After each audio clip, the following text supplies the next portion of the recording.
नमस्कार दोस्तों, मैं कृष्णा मिश्रा आप सभी का जीएस कर्मयोगी में बहुत बहुत स्वागत है। दोस्तों, आज हम अपने इस क्लास में जानेंगे उत्तर प्रदेश पुलिस वैकेंसी की जो पेपर होना है जून में, परीक्षाएं जो जून में आयोजित की जाएंगी उसके बारे में जानकारी लेंगे और जानेंगे कैसे पूरे सिलेबस को पढ़ना है, पूरे सिलेबस के लिए क्या क्या पढ़ना है और क्या पढ़े जिससे हमारी परीक्षा निकल जाए। तो हम जानेंगे यहाँ पे प्रश्नों की संख्या कितनी होगी, लिखित परीक्षा होगी, ठीक है, परीक्षा के समय अवधि कितनी होगी और कितने नंबर का पेपर होगा और माइनस मार्किंग नेगेटिव मार्किंग है कितने नंबर की होगी, ये जानेंगे। और हम जानेंगे आपके सिलेबस में क्या क्या सिलेबस में दिया गया है और कहाँ से हमें क्या पढ़ना है। तो अपने इस क्लास में हम जानते हैं, जो ये क्लास हमारी रणनीति स्ट्रेटजी बना के दे रहे हैं, अगर आप सभी लोग फॉलो करेंगे मेरे दोस्त, तो यूपी पुलिस की जो वर्दी है आपके कंधों पे होगी। तो उसी वर्दी में मेरा भी योगदान रहे, आप सभी को वर्दी दिलाने में मेरा भी योगदान रहे, मेरी क्लास से आप सभी को बहुत बहुत फायदा पहुंच सके, इसी उद्देश्य से मेरी क्लास ये बनाई जा रही है और ये क्लास आपके तैयारी में बहुत हेल्पफुल साबित होगी। तो आप सभी लोगों से हम बात करेंगे यूपी पुलिस की जो वैकेंसी आई है 2025 में, जिसकी परीक्षा लिखित परीक्षा जून में आयोजित की जाएगी, उसकी डेट आ चुकी है। आप सभी लोगों ने कहीं ना कहीं से पढ़ाई शुरू कर दिया होगा, जो लोग फॉर्म डाले हों पढ़ाई शुरू कर चुके होंगे मेरे भाइयों मेरे बहनों। तो हम जानेंगे कि इसकी रणनीति क्या होनी चाहिए, स्ट्रेटजी क्या होनी चाहिए, हम पूरे स्ट्रेटजी को कैसे बनाएं और कैसे पढ़ें ताकि हमारा सिलेक्शन हो सके, मतलब आपका सिलेक्शन हो सके। और आपके सिलेक्शन के लिए कितने टाइमिंग पढ़ना है, क्या क्या पढ़ना है, सारी चीजें हम यहीं पे जान लेंगे। आपके जितने डाउट है, मेरी कोशिश है कि इसी क्लास में पूरे डाउट आपके सॉल्व हो जाएंगे। तो आइए बिना समय गंवाए हुए हम अपने सीधे बातों पे पहुंचते हैं, टॉपिक पे पहुंचते हैं।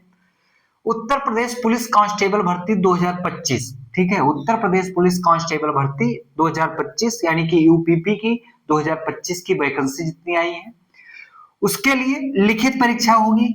परीक्षा कैसी होगी, आपकी लिखित परीक्षा होगी, आपको पेपर हॉल में जाएंगे तो आपको एक पेपर मिलेगा, उस पेपर में एक मार्कशीट होगी, आपको आपके पास जो प्रश्न आएंगे, प्रश्नों की संख्या जो है वो 150 होगी। जो आपके प्रश्न के नीचे ऑप्शन संख्या होगी, ऑप्शन संख्या 4 होगी, ए बी सी डी प्रश्नों की जो ऑप्शन संख्या वो 4 होगा, ठीक है। तो लिखित परीक्षा होगी 300 अंकों की होगी, 300 नंबर, यानी कि टोटल कितने नंबर का पेपर होगा आपका, 300 नंबर का होगा। और प्रश्नों की संख्या कितनी होगी मेरे दोस्त, यानी क्वेश्चन नंबर्स कितने होंगे, 150 होंगे, 150 होंगे, कितने 150 होंगे, प्रश्नों की संख्या 150 होगी। यानी कि एक प्रश्न कितने नंबर का होगा, 2 नंबर का होगा। एक प्रश्न जो है आपका कितने नंबर का होगा, 2 नंबर का होगा। एक क्वेश्चन अगर आप सही करते हैं तो आपको 2 नंबर प्राप्त होंगे, अगर आप क्वेश्चन को छोड़ देते हैं तो एक भी नंबर प्राप्त नहीं होंगे, ना आपका नंबर बढ़ेगा ना आपका नंबर घटेगा। अगर मिसिंग कर देते हैं, कोई क्वेश्चन का ऑप्शन नहीं लगाते हैं आप। फिर हम जानेंगे कि नेगेटिव मार्किंग करने पर क्या होता है। अगर आप किसी प्रश्न का उत्तर गलत देते हैं, किसी प्रश्न का ऑप्शन जो है वो गलत देते हैं, तो नेगेटिव मार्किंग होगी, यानी कि ऋणात्मक संख्या अंक कितने देंगे, काटे जाएंगे 0.5, ठीक है, जितने कितने काटे जाएंगे 0.5, मतलब कि जैसे किसी आपने एक क्वेश्चन सही किया है, 2 नंबर आपको प्राप्त हुए हैं, तो अगर आपने अगला क्वेश्चन गलत कर दिया तो उसी में से 0.5 नंबर आपके 2 नंबर में से ही काट लिए जाएंगे, ठीक है। तो आपके इस तरीके से नेगेटिव मार्किंग होती है, तो 0.5 नंबर की नेगेटिव मार्किंग होगी। परीक्षा जो है, परीक्षा की समय अवधि कितने देर की होगी, 120 मिनट, यानी कि 2 घंटे की। 2 घंटे में आपको 120 प्रश्नों को, सॉरी 150 प्रश्नों को करना है, 120 मिनट होगा, 120 मिनट मतलब 2 घंटा होगा। तो दोस्तों आपका जो पेपर होगा वो लिखित में होगा, आप जब हाल में जब जाएंगे, हमने बता दिया आपको एक पेपर मिलेगा, उसके अंदर वो मार्कशीट होगी, वो मार्कशीट को आपको जो क्वेश्चन आप जानते हो, जिसका ऑप्शन आप जानते हैं, उसको सही लगाने पे आपको 2 अंक प्राप्त होंगे। अगर आप किसी प्रश्न का उत्तर गलत देते हैं तो आपके प्रश्नों से 0.5 जो सही किए हैं उस अंक में से 0.5 अंक काट लिए जाएंगे, घटा दिए जाएंगे। और आपको किसी प्रश्न को अगर अटेम्प्ट नहीं करते हैं, छोड़ देते हैं, तो आपको ना कोई नंबर काटा जाएगा ना कोई नंबर जोड़ा जाएगा। समय अवधि कितनी होगी? 1 घंटे 20 मिनट की, सॉरी 2 घंटे की होगी। 120 मिनट यानी कि 2 घंटे की समय अवधि होगी। 2 घंटे में आपको 150 प्रश्न को करना है। ठीक है, ये आपके ऊपर डिपेंड करता है आप 120 मिनट में 2 घंटे में कितनी प्रैक्टिस किए हैं, आप कितने प्रैक्टिस कर ले जाते हैं, आपने कितनी अच्छी प्रिपरेशन की है, उसके ऊपर निर्भर करता है कि आप 150 क्वेश्चनों में से कितने क्वेश्चन को अटेम्प्ट कर पाते हैं। ये आपके ऊपर निर्भर करता है और आपकी मेहनत के ऊपर, आपकी स्ट्रेटजी के ऊपर निर्भर करता है। इसलिए हमने ध्यान, आप सभी लोगों का ध्यान रखते हुए पहले हम पूरे सिलेबस का स्ट्रेटजी जानेंगे, कैसे क्या पढ़ना है। उसके बाद हम पूरा पीवाईक्यू शुरू करते हैं। 2024 से जो पेपर हुआ है, हम 2024 से पीवाईक्यू को पूरा फ्री में शुरू कर रहे हैं और एक न्यू पैटर्न, एक न्यू अपडेटेड पैटर्न पे मैं अपना पीवाईक्यू लेकर आऊंगा। पीवाईक्यू से आपको बहुत ज्यादा बेनिफिट मिलेगा। आप किसी भी परीक्षा की तैयारी कर रहे हैं तो आपको पीवाईक्यू पे जितनी अच्छी पकड़ होगी, आप उतनी ही आसानी तरीके से आपको प्रश्नों को सॉल्व कर सकेंगे। जो चांस जो एग्जामिनर पेपर बनाता है वो लगभग पुराने प्रश्न पत्रों को ध्यान में रखते हुए पेपर को बनाता है, ताकि जो आपको जो पीवाईक्यू है वो जितना ज्यादा मजबूती से पकड़ होगी, आपकी उतनी ही तैयारी मजबूत होगी और आप अपने आप को उतनी ही अच्छी स्थिति में महसूस करेंगे। तो इसीलिए हमने आप सभी का ध्यान रखते हुए और आपकी परीक्षा को ध्यान में रखते हुए यूपी पुलिस पीवाईक्यू को एकदम न्यू पैटर्न, अपडेटेड पैटर्न पे रहेगा। बहुत बेहतरीन पीवाईक्यू का जो क्लास रहेगी, बहुत बेहतरीन रहेगी और वहां से सीधा आपके एग्जाम हॉल में क्वेश्चन फंसेंगे, ये मेरा दावा है। और बहुत बेहतरीन, यूट्यूब की दुनिया में सबसे बेहतरीन पीवाईक्यू करवाने का दावा करते हैं और सबसे बेहतरीन और न्यू पैटर्न पे करवाएंगे। और उसके लिए आप सभी लोगों को मैं कल से ही क्लास प्रोवाइड करवा दूंगा। आज पहले पूरी स्ट्रेटजी जान लेते हैं, स्ट्रेटजी में हमें क्या पढ़ना, कहां से पढ़ना, उसको पूरा जान लेते हैं मेरे दोस्त। तो सबसे पहले आप जान ली UP police, Uttar Pradesh police परीक्षा पैटर्न। ठीक है, आपका सिलेबस क्या है उसको हम जान लेते हैं। कितने अंकों के कहां से कितने प्रश्न आएंगे ये भी हम जान लेते हैं इसी क्लास में। ठीक है, सामान्य ज्ञान जो है, सामान्य ज्ञान में 38 कितने संख्या, कितना प्रश्न नंबर संख्या कितनी होगी? 38। कितनी? 38। कितने प्रश्न आएंगे सामान्य ज्ञान से? 38। इसमें आपका क्या पूछा जाएगा? सामान्य ज्ञान सब तो लिख दिया भाई। सामान्य मतलब आपको समझ में, सामान्य मतलब जनरल, यानी कि ठीक है, इंग्लिश में जनरल बोला जाएगा, यानी कि सामान्य नॉलेज होना चाहिए आपको। लेकिन ये सामान्य शब्द तो लिख दिया गया, लेकिन सामान्य से बढ़ के आपके सिलेबस में आ रहा है। ठीक है, इस शब्द जो है, शब्द जितना मासूम है वो उसके अंदर उतनी ही खतरनाक चीजें सिलेबस में रखी हुई हैं। अगर जरा सा भी तनिक थोड़ा सा भी दिमाग स्किप किया तो आपके क्वेश्चन वहां पे गलत हो जाएंगे एग्जाम हॉल में। तो इसमें आएंगे आपके जो सामान्य ज्ञान है, इतिहास आएगा, भारत का इतिहास। ठीक है, भारत के इतिहास में प्राचीन इतिहास, मध्यकालीन इतिहास और आधुनिक इतिहास। सबसे ज्यादा रोल सामान्य ज्ञान में इतिहास में, आधुनिक इतिहास का रहेगा। इसमें भारत का एवं विश्व का भूगोल पूछा जाएगा। राज व्यवस्था यानी कि पॉलिटिक्स से क्वेश्चन आपके यहाँ पूछे जाएंगे। इकोनॉमिक्स से क्वेश्चन पूछे जाएंगे। भारत की जनगणना एवं उत्तर प्रदेश की जनगणना एवं नगरीकरण से क्वेश्चन पूछे जाएंगे। यहाँ पे आपके इकोनॉमिक्स से बताया मैंने पूछे जाएंगे। पर्यावरण से यानी कि इन्वायरमेंट से संबंधित पूछे जाएंगे। साइंस का भी बहुत अहम रोल होने वाला है। साइंस में फिजिक्स, केमिस्ट्री, बायोलॉजी खासकर यहाँ पे अहम भूमिका निभाएगा। ठीक है, तो ये सारी चीजें जनरल नॉलेज में आती है। और सबसे बड़ी बात तो रही तो करंट अफेयर की। ठीक है, उसको भी इसी सामान्य ज्ञान में, जनरल नॉलेज में भी शामिल कर दिया गया है।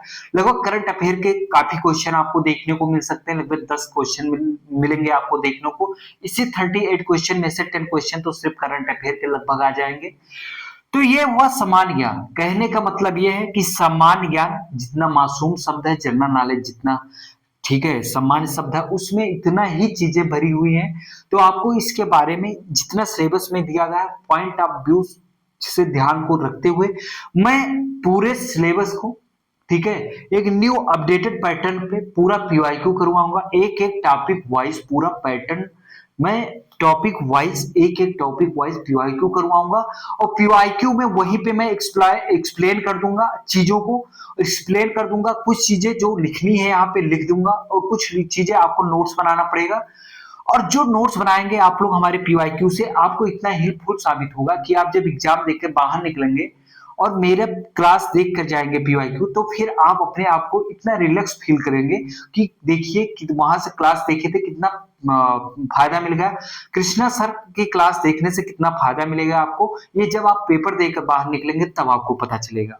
ठीक है, फिर यहाँ बात की गई समान हिंदी। समान हिंदी जो है कितने नंबर की आएगी, इसकी नंबर संख्या कितनी होगी 37 यानी कि 37। ठीक है, इसकी कितनी होगी 37। इसमें हिंदी का, ठीक है, जितना हिंदी का सिलेबस है पूरा दिया गया है।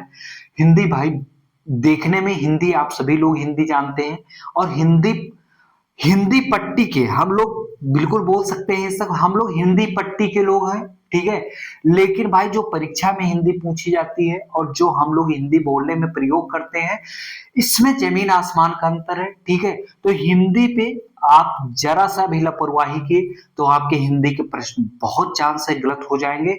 तो आप लोग कोई भी लापरवाही ना करें, हिंदी को पूरा कंप्लीट ही करना है।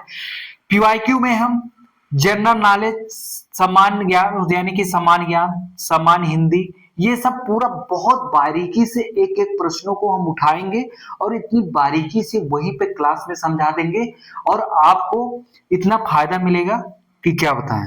समान ज्ञान में जो है, ठीक है, इसके लिए मैं एक बुक भी बता दे रहा हूं, इसके लिए लूसेंट आप पढ़ सकते हैं या किरण प्रकाशन की एक बुक आती है उसको पढ़ सकते हैं, जो भी आपको अच्छी लगे, या आप जहां से क्लास ले रहे हैं वहीं से ले। मैं कोई अभी अब आप जहां लग चुके हैं, जहां तैयारी कर रहे हैं वहीं से ही करें, उसके लिए मैं कोई जोर जबरदस्ती नहीं कर रहा हूं। लेकिन आप पीवाईक्यू को मेरे क्लास से जरूर देख के जाइएगा, आपको बहुत फायदा मिलेगा। तो इसके लिए लूसेंट या किरण प्रकाशन की बुक ले सकते हैं। समान हिंदी के लिए एक आदित्य प्रकाशन की हिंदी की बुक आती है, बहुत अच्छी है, बहुत अच्छी है, उसको ले लीजिएगा एक। और एक आपको और जो को भी बुक लेना है उसको ले लीजिएगा। फिर संख्यात्मक एवं मानसिक योग्यता परीक्षण, संख्यात्मक एवं मानसिक क्षमता जो है, इसके क्वेश्चन कितने आएंगे 38। ये है आपका मैथ। ठीक है, ये क्या हुआ, ये हुआ आपका मैथ। मैथ से भी आपके 38 क्वेश्चन आएंगे। ठीक है, तो आपको मैथ जहां से भी पढ़ रहे हैं वहां से अच्छे से पढ़े, बढ़िया से पढ़ते रहें, लगातार क्लास लेते रहें। और इसके लिए एक कोई बुक ले लीजिएगा जिससे आप प्रैक्टिस कीजिएगा, बाकी पीवाईक्यू में सब आपको मिलेगा ही। फिर मानसिक योग्यता की बात करते हैं, यानी कि रीजनिंग। ठीक है, मानसिक योग्यता परीक्षण या बुद्धि लब्धि परीक्षण या तर्क, मानसिक अभिरुचि, बुद्धि लब्धि के इसके कितने प्रश्न आएंगे 37। कितने 37 यानी कि 37 क्वेश्चन इसके आएंगे। तो इसका भी जो पीवाईक्यू है उससे आपको बहुत बेनिफिट मिलने वाला है।